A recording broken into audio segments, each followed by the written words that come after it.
여러분 안녕하십니까? KBS 뉴스 930입니다. 이재명 대통령이 G7 정상회의 일정을 마치고 오늘 새벽 귀국했습니다. 이 대통령은 이번 방문이 국격과 신뢰 회복의 계기가 될 거라고 밝혔습니다. 오늘 첫 소식 이희연 기자입니다. 1박 3일간의 G7 정상회의 일정을 마무리한 이재명 대통령. 취임한 지 불과 12일 만에 국제 외교 무대에 선다는 부담도 있었지만 이 대통령은 이번 방문이 대한민국 외교의 새로운 도약을 알리는 신호탄이 됐다고 자평했습니다. 국제사회에 민주 한국이 돌아왔다는 메시지를 분명하게 각인시켰습니다. 한국의 정상외교는 완전히 복원되었습니다. G7 정상회의 이틀간 일본과 영국, 캐나다 등 8개국 정상과 유럽연합 UN의 수장과 양자회담을 했습니다. 대통령실은 대부분의 회담에서 무역과 투자, 공급망 등 실질적인 경제 협력을 진전시키기 위한 논의가 오갔다고 밝혔습니다. 산업적 측면에서도 대한민국의 각국 경제에 이바지할 수 있는 특별한 기술과 능력에 대해 놓치지 않고 언급했습니다. 다만 관세 협상에 물꼬를 틀 거로 기대를 모았던 한미 정상회담은 트럼프 미국 대통령이 중동 상황을 이유로 조기 귀국하면서 끝내 성사되지 못했습니다. 이 대통령이 다음 주 열리는 북대서양 조약기구 나토 정상회의에 참석할 경우 회담이 다시 추진될 가능성도 있습니다. 오늘 새벽 귀국한 이 대통령은 오후 국무회의를 열어 추경안을 의결하고 내각 인선 등 시급한 국내 현안 처리에 나설 거로 보입니다. KBS 뉴스 이희연입니다. 캐나다에서 이재명 대통령은 이시바 일본 총리와 첫 한일 정상회담을 가졌습니다. 이 대통령은 양국은 앞마당을 같이 쓰는 이웃이라며 서로 도움이 되는 관계로 발전하길 기대한다고 밝혔습니다. 손서영 기자입니다. 이재명 대통령이 일본 이시바 시게루 총리와 첫 정상회담을 했습니다. 취임 후 첫 통화를 한 지 14일 만에 만났습니다. 저번에 전화통화로 한번 소통했는데 이렇게 얼굴을 직접 뵙게 되니까 너무 반갑습니다. 日本のテレビでは毎日出ておられるので、なんかあんまり初めてみたいな気がしますが、実は初めてです。 이 대통령은 일본과 한국은 앞마당을 같이 쓰는 이웃집처럼 때려야 뗄 수 없는 관계라며 협력을 강조했습니다. 차이들을 넘어서서 한국과 일본이 여러 면에서 서로 협력하고 서로에게 도움되는 관계로 더 발전해 나가길 기대합니다. 이시바 총리는 올해가 국교 정상화 60주년이란 데 의미를 부여하며 양국 협력을 통해 지역 안정을 이루자고 화답했습니다. 日韓の連携協力が地域のために世界のために非常に大きな力となりますことを期待いたしています。 대통령실은 양 정상이 산업과 공급망을 비롯해 제반 분야에서의 협력과 셔틀 외교 재개에 대한 의지를 다졌다고 설명했습니다. 새롭게 다가올 60년간 미래지향적인 한일 협력을 공고히 해 나가자는 데 뜻을 같이 했습니다. 과거사 문제가 논의되지 않았냐는 질문에 대통령실 고위 관계자는 과거란 말이 안 나온 건 아니라며 과거의 문제는 잘 관리해 나가고 협력의 문제를 더 키워 미래지향적 관계를 꾸려가자는 이야기였다고 설명했습니다. G7 정상회의를 통해 이 대통령이 빠르게 국제 무대에 대비하며 멈춰섰던 정상외교를 재가동하는 출발점을 만들었다는 평가가 나옵니다. 캘거리에서 KBS 뉴스 손서영입니다. 이스라엘과 이란의 무력 충돌이 일주일째로 접어들었습니다. 미국이 직접 개입할지가 관심사인데 트럼프 대통령은 할 수도 안 할 수도 있다며 이란을 향해 정권이 교체될 수 있다고도 압박했습니다. 워싱턴 김경수 특파원입니다. 트럼프 미국 대통령은 무엇을 할지에 대한 생각들이 있지만 최종 결정은 하지 않았다며 고민이 많음을 시사했습니다. 이란 핵시설 타격 여부에 대해 할 수도 있고 안 할 수도 있다며 상황이 가변적임도 내비쳤습니다. 이란과의 핵합의는 더 어려워졌지만 아직 문은 열려 있다면서 어떤 것도 너무 늦은 일은 없다고 강조했습니다. 더는 못 참겠다며 이란의 최후 통첩을 보내면서도 협상의 여지는 남겨둔 겁니다. Iran's got a lot of trouble, and they want to negotiate. And I said, why didn't you negotiate with me before? All this death and destruction. 이스라엘의 공세 속에 이란은 중동의 미군 기지를 목표로 반격 준비를 하고 있습니다. 이란 최고 지도자인 하메네이는 대독된 영상연설을 통해 미국이 개입할 경우 반드시 피해를 보게 될 거라며 항복을 거부했습니다. در مقابل صلح درگیری محکم نیست. ملت ایران در مقابل تعمیل تسلیم هیچ کس نمیشه. 이에 트럼프는 행운을 빈다고 짧게 답하면서 이란의 정권 교체도 일어날 수 있는 일이라며 더 세게 받아쳤습니다. 미군은 현재 이란 주변국 미군 기지의 경계태세를 상향했습니다. 이스라엘의 요청에 따라 지하 깊숙한 곳에 있는 이란의 핵시설을 타격하기 위해 벙커버스터 지원도 검토 중인 것으로 알려졌습니다.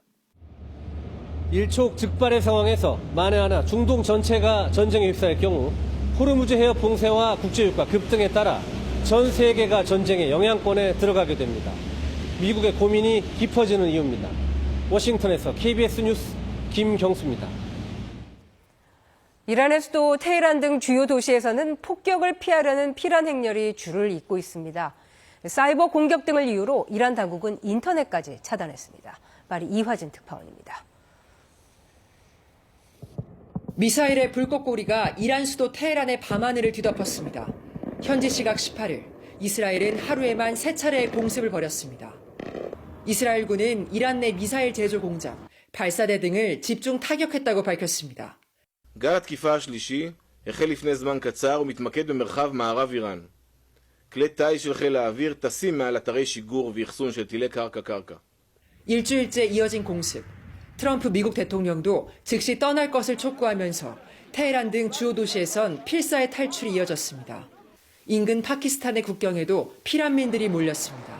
Initially we were thinking that it will calm down, we will stay over there, but every passing day जो सिचुएशन जितनी खराब होती जा रही थी, बच्चे रात को सो नहीं पाते, वो जो बमबारी की आवाज होती है. 이란도 미사일을 발사하고 이스라엘 드론 격추 영상을 공개하는 등 반격을 이어가고 있습니다. 이스라엘은 엿새 만에 경계태세 일부를 완화했는데 이란의 역량이 약화된 것 아니냐는 분석이 제기됩니다. 반면 이란이 더 큰 반격을 위해 숨고르기에 들어간 것이 아니냐는 의견도 있습니다.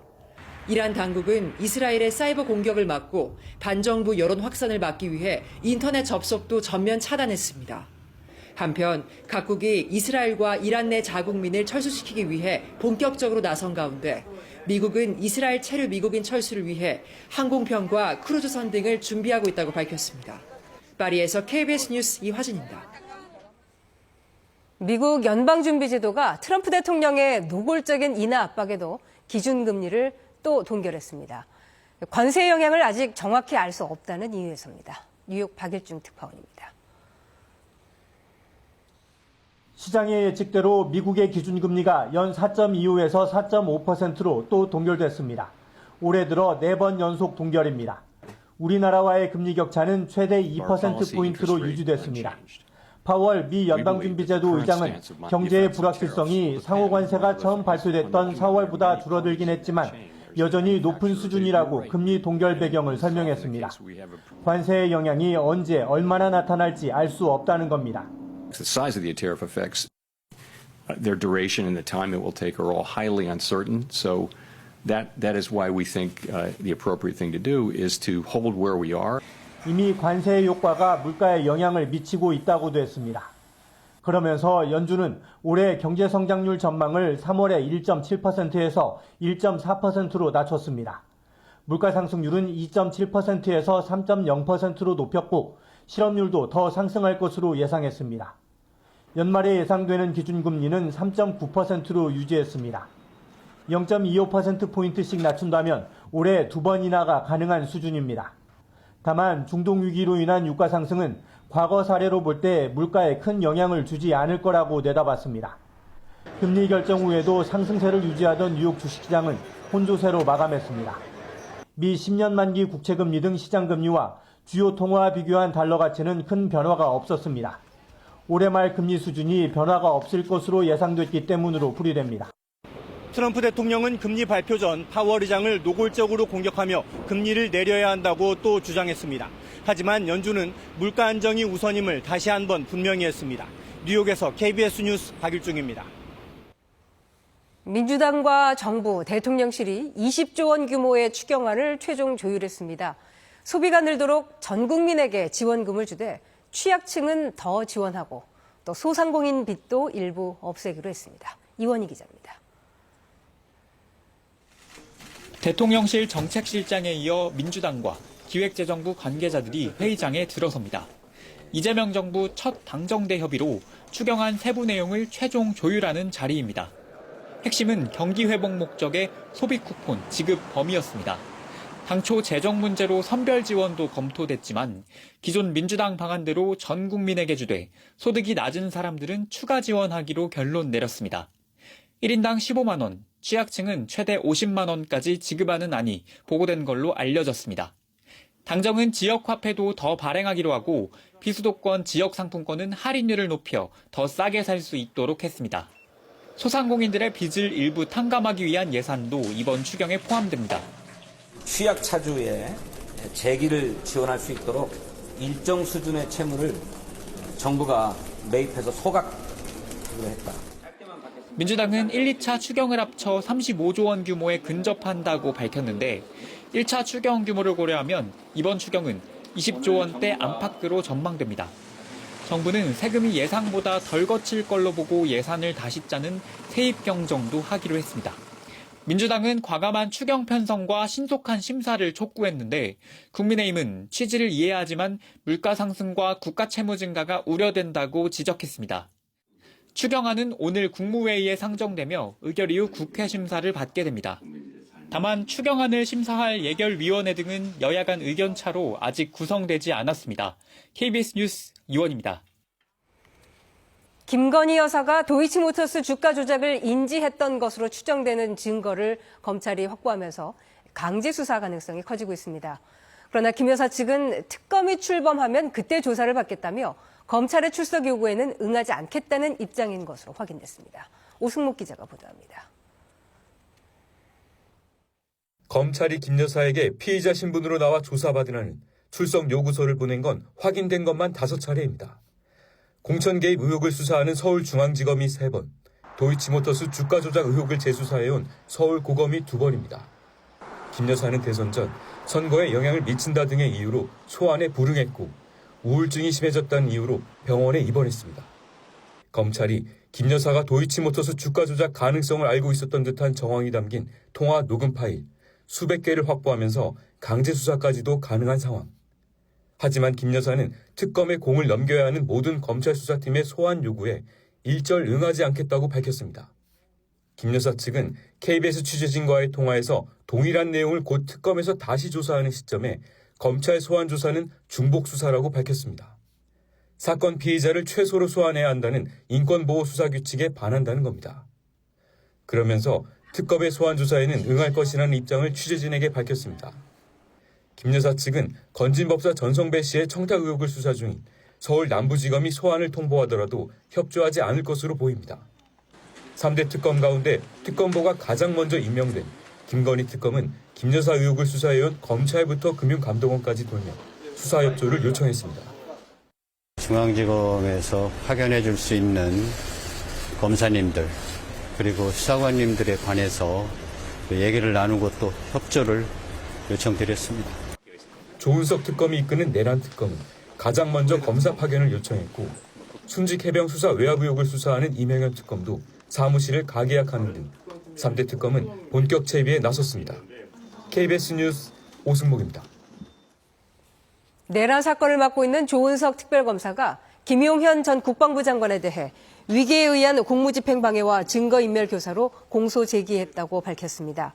조 특검은 또 법원의 추가 구속영장 발부를 요청하는 절차를 신속히 진행할 예정이라고 말했습니다. 이는 김 전 장관이 법원의 조건부 보석 결정을 거부하고 오는 26일 구속기간 만기로 석방되는 상황을 차단하기 위한 선제적인 조치로 해석됩니다.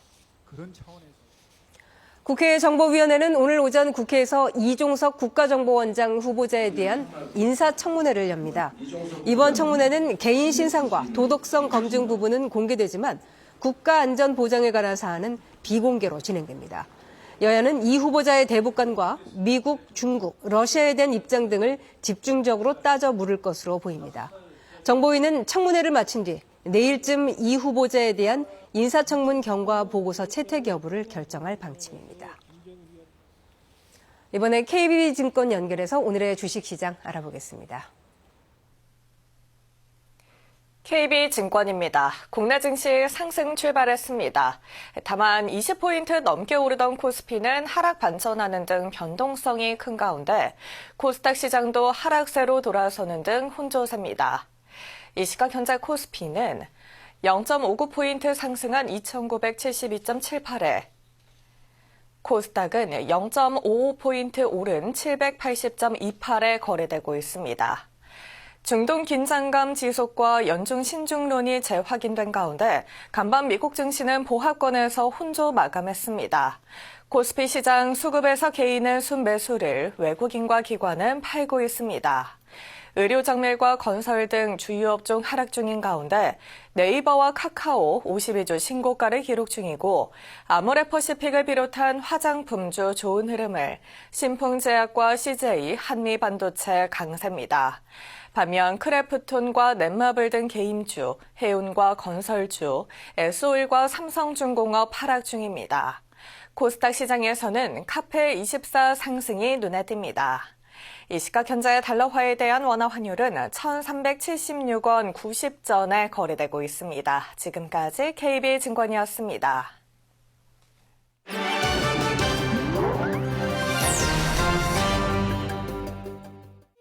저영양 상태의 노인들에 대한 건강 관리를 위해 지자체가 직접 나서고 있습니다.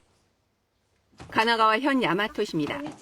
건강검진을 통해 체중이 줄어든 노인들을 파악하고 시 관리 영양사가 집을 찾아다니며 식사 방법 등을 조언합니다. 여름철 식욕이 없어 체력이 떨어지는 노인들이 많기 때문입니다. 88살의 아라이 씨, 5년 전 부인과 사별하고 혼자 사는데요. 체중을 재보니 8개월 전보다 3kg이나 줄었습니다. 본인도 모르는 사이에 먹는 양이 줄었기 때문입니다. 영양사는 간식으로 영양을 보충하라고 조언합니다. 도쿄 지오다구는 노인 스스로 본인 건강을 챙길 수 있도록 장보기부터 요리까지 지도에 나섰습니다. 이를 위해 영양사 등이 노인들과 함께 슈퍼에 다니며 식료품 구입을 돕고 요리도 가르칩니다.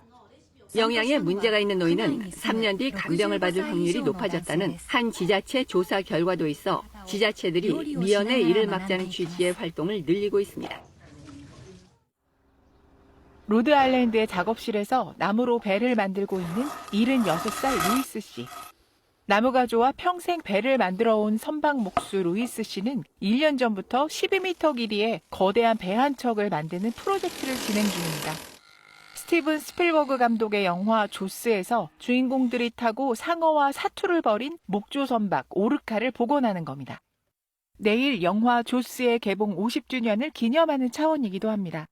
Orca is probably, if not the most well-known wooden boat in the world. Jaws was such a popular movie. 영화 속 오르카와 최대한 비슷하게 만들기 위해 루이스 씨는 수많은 사진과 영상을 참고하며 정성을 쏟고 있습니다. 오르카의 건조가 끝나면 영화의 감동을 되살리고 싶어 첫 항해에 나설 계획도 세웠습니다. Many people can't believe it, and won't believe it until they see. 루이스 씨는 이번 오르카 만들기 프로젝트의 모든 과정을 온라인에 공개하고 있습니다. 튀르키예 서부 이즈미르의 한 숲속 오두막 안. 침대 옆 나무 뚜껑을 들어올리자 벌집과 벌들이 보입니다. 이곳은 벌을 활용한 자연 치유 공간입니다. 벌이 만들어낸 성분을 이용한 전통적인 대체 치료법으로 아피테라피라고 불립니다. 본격적인 치료는 별도의 오두막에서 이뤄집니다. 환기 장치에 마스크를 연결한 뒤 벌통에서 나오는 공기를 직접 들이마시는 방식입니다.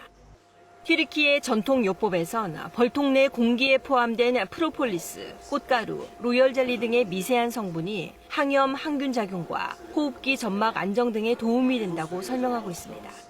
Geliyor genelde alerji hastaları çok gelir ve iyileşir giderler. İşte migren hastaları gelir. Depresyonda olanlar gelir bir kısım. Yani burası şöyle butik bir ara işletmesi. Hem dinlenme amaçlı. 1회에 45분, 최대 3시간까지 가능한데 숙식을 포함한 하루 이용 요금은 우리 돈으로 17만 원가량입니다. Koku aldığım şeyler o beni etkiliyor, rahatlatıyor. Hem psikolojik rahatlatıyor hem fiziksel rahatlatıyor. 의학적 효과가 충분히 검증되진 않았지만 독일 등 일부 국가에선 자연을 기반으로 한 대체요법으로 비교적 널리 사용되고 있습니다. 중국 상하이 중심 상권에 위치한 100여 년 역사의 건축물이 전체 수평 이동을 했다 다시 제자리로 돌아오는 대규모 공사가 완료됐습니다. 지난 1920년대에 지어진 상하이 전통 민가주택 스쿠먼 양식의 화얀리. 벽돌과 목조로 된 건물 3동이 연결된 구조입니다. 건축 면적 4천여 제곱미터에 무게가 무려 7,500톤에 달합니다. 지하 공간 개발과 건물 노후화로 인한 보수가 시급해 2년 전 수평이동 공사를 시작했습니다.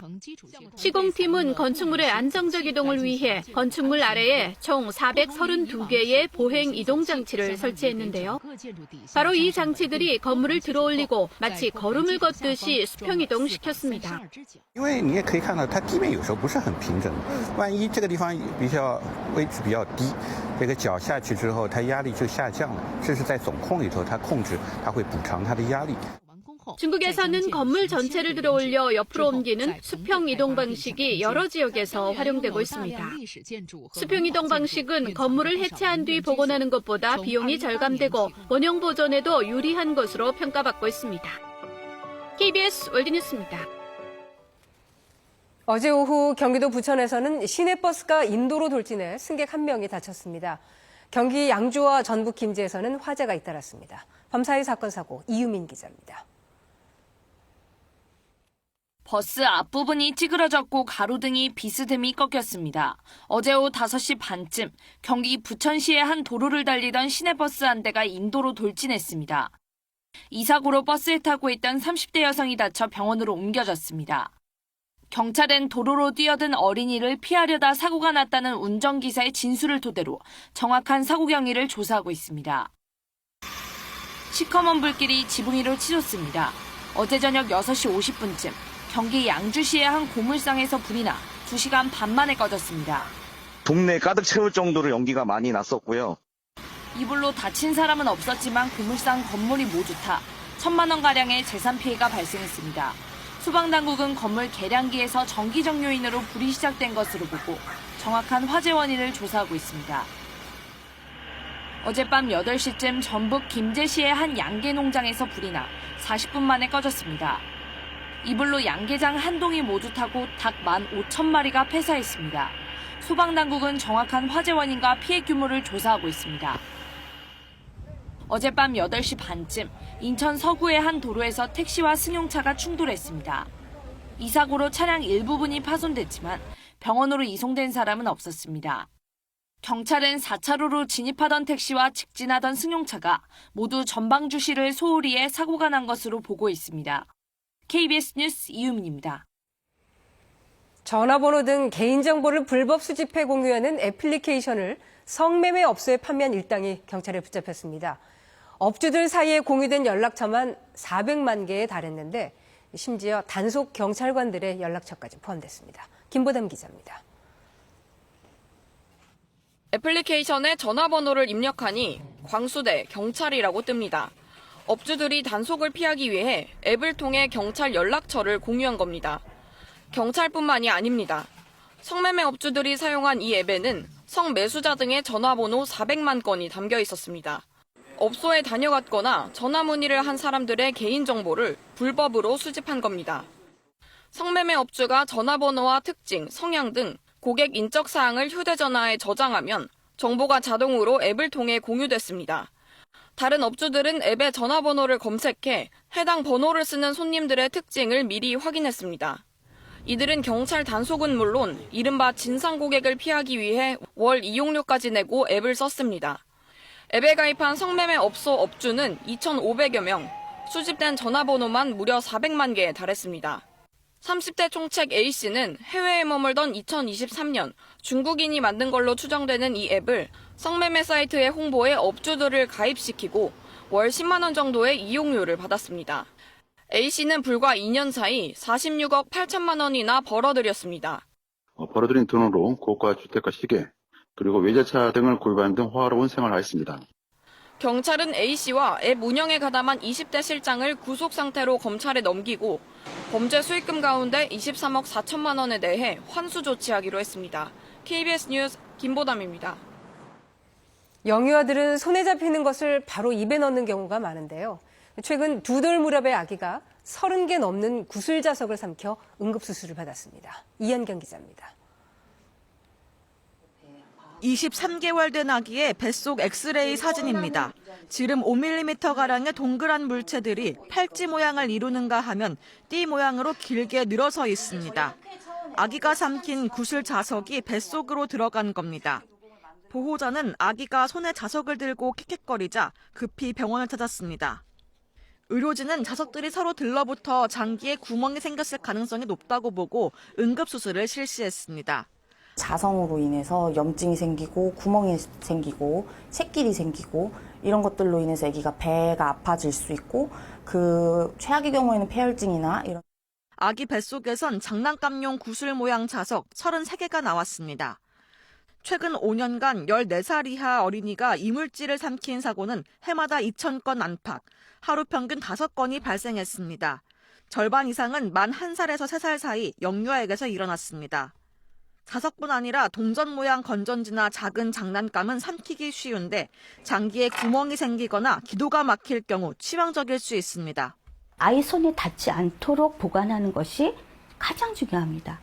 그리고 그 외에 음식 이외에는